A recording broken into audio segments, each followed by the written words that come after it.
Hey there, Sharon Horne-Ellstrom here. Welcome to day 48 of our Be a Better You annual challenge. Today we are talking about comparisons, comparing ourselves to other people or other things or other anything, comparing ourselves to what we consider the competition in any area or aspect of our life. We're also going to talk about power moves, power poses, walking with intention, dressing for success, things that build our confidence, because confidence is something that we need to be working on all the time, right? We're either building our confidence and becoming a better version of ourselves, or we're letting things chip away at who we are and actually negatively impact our journey. And if we focus on our journey and who we uniquely are, comparisons become irrelevant, right? There is only one you. There's only one me, that's for sure. And there's only one of every other person on the planet. It's amazing. We're just like snowflakes, all different, which seems amazing that that's even possible, but it absolutely positively is. Why? Because even if we have a doppelganger and we look like someone, and I get accused of that a lot. Oh, you look just like my friend Jane or my friend Karen or my friend Sally, whatever it is. But I've gotten that my entire life. But even if we look alike, we're totally different. We've had different experiences. We're probably different ages, etc. So how do we make sure that we're not comparing ourselves to others? And we all fall prey to this sometimes. I remember when I first came online, I spent more time and energy until I self-reflected and realized, oh my God, I'm spending more time and energy seeing what other people are doing. And I wasn't consciously comparing myself to them. I was doing research to figure out what works and what doesn't work. But really, I was looking at all of these success stories and thinking, oh my God, I haven't done this yet. Well, many of them had been online for 10 years when I first came onto the internet. Many of them, I'd watched their journeys for a decade and all of the things that they'd been through and realized that it takes a lot to create the life that we want. But only we can do that. Only we can live our own journey and make decisions and choices for ourselves and do different strategies and techniques that work for us that may or may not work for other people, just like their strategies may or may not work for you or me. So I don't know who said it. It goes around the internet every once in a while, but it says, comparison is the thief of joy. And I absolutely positively think that is so true. If we are ever comparing ourselves to anybody else about anything and being envious or jealous, that just hurts us. It doesn't hurt them. They're already successful. They've already got the thing that we say that we want. So instead of using it as a way to feel bad, why don't we use it as a way to say, hey, if Jackie did it, I can certainly do it, right? If Tony does it and is successful at it, then that's proof positive that I can do it too. And so instead of using them as comparison, use them as motivation and driver and inspiration to create the business you want. So let's talk about some of these power moves, power poses, for example. A power pose is like the Superman pose, and we use it when we want to build our confidence before heading into a stressful situation. Say you have to give a presentation in your job or at work or to your company.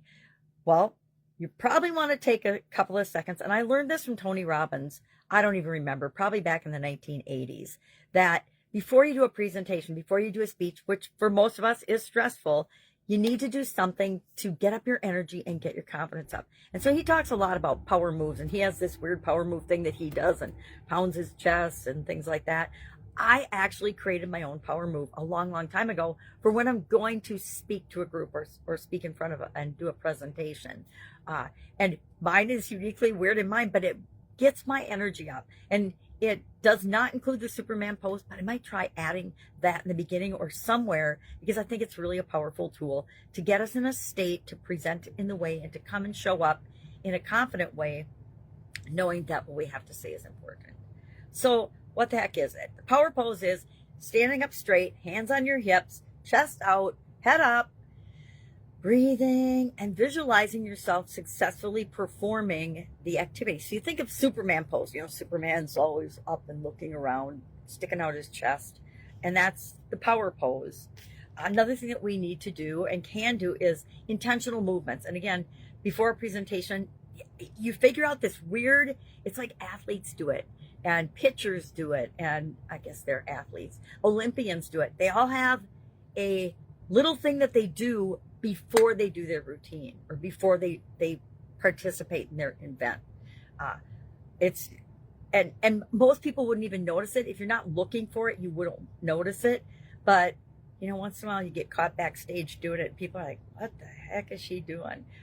Or he doing? And that is just our way, which I love that Tony Robbins shared his, because, and I'm sure his changes over time too and over the decades, but it gave me permission to create my own, and I don't care what other people think. It gives me confidence. It gets my energy up. I do it. So whatever they think, who cares? People will love us or hate us, and they say there's no money in between, and that's absolutely true. So dressing for success. So walking with intention is an example of intentional movement.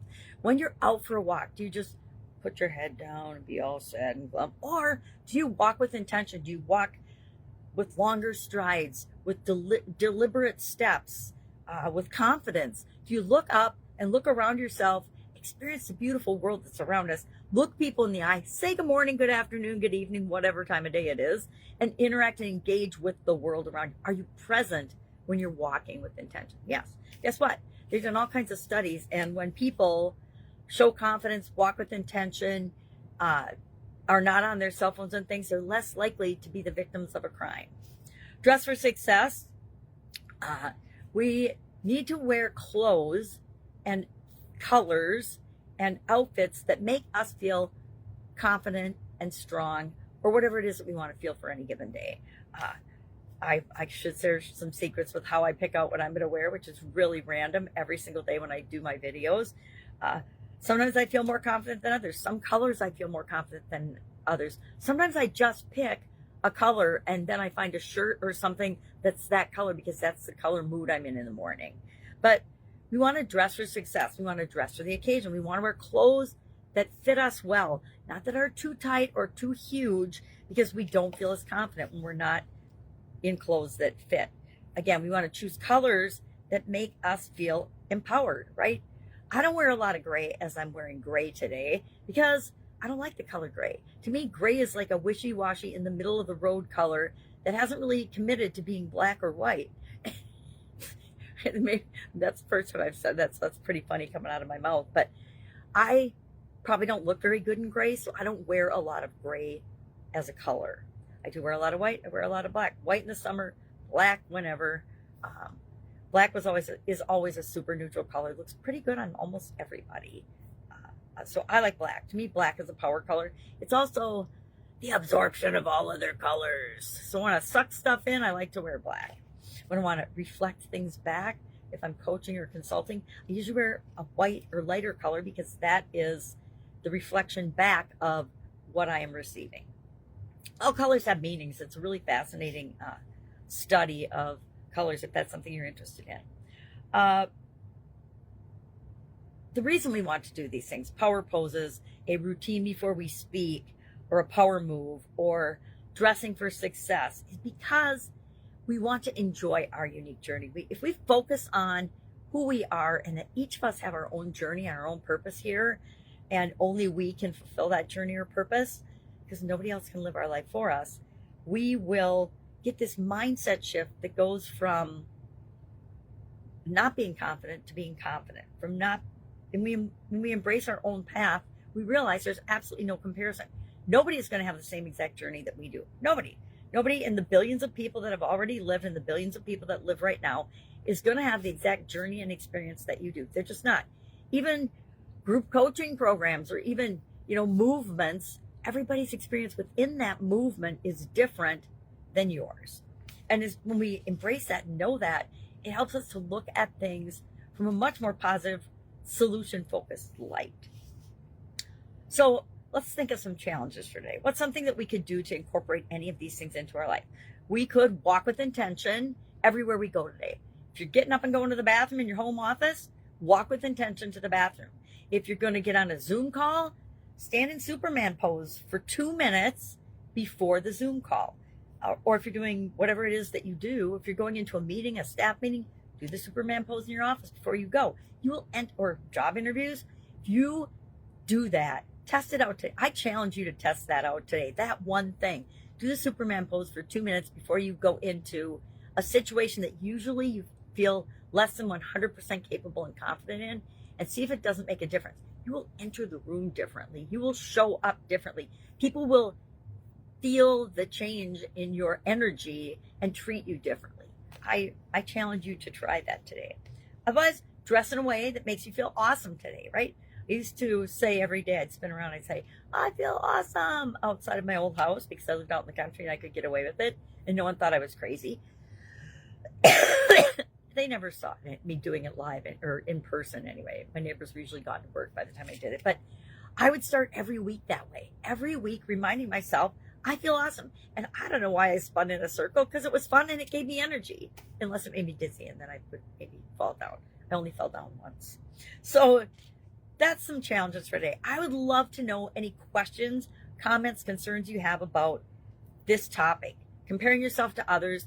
And don't beat yourself up if you do it once in a while because we all absolutely do. I still do. I still will catch myself rolling through somebody's offer or stream or something online and saying, oh my gosh, why am I not doing that? Or why haven't I done that yet? We learned that yesterday. Have a great day. If I can help you anyway, ask. Otherwise, I will be with you tomorrow.